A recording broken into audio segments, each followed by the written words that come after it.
I was determined, and so were the other folks in that room, that we were going to show our community, our local community, that we could tackle a local problem using technology in such a way that we could make things better. The local problem David Reeser had his eye on is the opioid epidemic.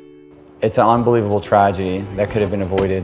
Which is why he and partner Stan Martin created opiAID, a unified cloud-based platform that is billed as the world's first technology-assisted therapy that addresses opioid abuse.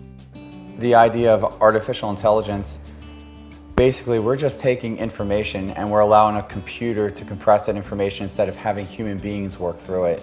It takes out a lot of the time that it would take to get to the head of this problem, and the time is the one thing we don't have. The more time that goes by that we're not utilizing every tool that we need, the more people die. Reeser believes that information is at the core of solving the opioid problem. It's just that the information needed isn't typically shared between groups like hospitals, rehab clinics, and law enforcement. And there are local clinics in the city of Wilmington that we currently work with. I use their data de-identified, so there's no risk to the individual whatsoever. And then I contextualize that data for key insight. So I actually am doing data science inside of clinics now, improving care by identifying things that people can't see. What people are seeing is results. Yeah, actually, I know for a fact that we've saved one person's life as a result of a key insight that we saw remotely. And it was actually a machine algorithm picked it up. It wasn't even a human. It was an algorithm running in the background, identified somebody who was having a cardiac event. While the data is tracked and gathered in the cloud, it will also be monitored in real time by a wearable device which could be similar to a Fitbit. Their phone will vibrate based on what we see in the data. Their phone will vibrate and they'll look at it and they'll see a picture of their reason for recovery, their loved ones, their dog, something that was important to them and that caused them to want to get better in the first place.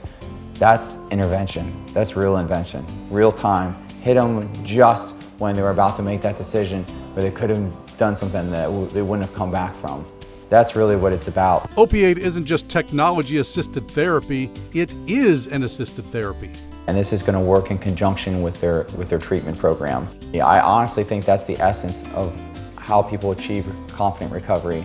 It's not the medication-assisted therapy alone. It's not NA and AA. It's a community that rallies around them. Once development is complete, Reeser plans to roll out opiAID first in the Carolinas, then possibly up and down the East Coast. It still relies on additional funding and additional data, but we're already seeing really promising things and we're inching closer. The thing about money is it just makes things happen faster if you already have good processes in place, which we do.